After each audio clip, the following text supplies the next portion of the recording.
sa system interference, ano po yung naging impact nun sa eleksyon? Para po alam lang na ating mga kababayan, ano naging impact nun sa aming boto sa eleksyon?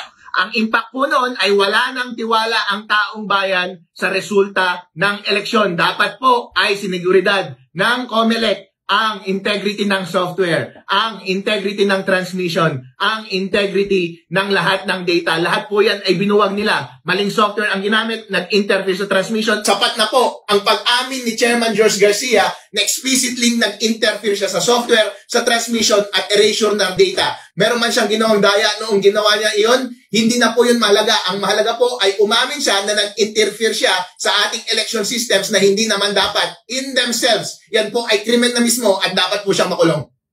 Attorney, ito ba'y walang personal sa parte ninyo or sa parte ng mga kasama nyo against Garcia? Kapag gumawa ka ng isang masamang bagay, walang personalan po yan. Kapag gumawa ang isang tao sa Pilipinas ng isang krimen, dapat pong makulong. At yan po dapat ang mangyari sa mga kurap at mga loko-loko sa ating gobyerno. Kapag meron silang ginawang mali, lalo na inaapektuhan nilang ating kalayaan, ang ating demokrasya, dapat po silang ikulong. Tandaan po natin, maaaring si Chairman George Garcia pa rin ang chairman ng COMELEC sa susunod na eleksyon 2028.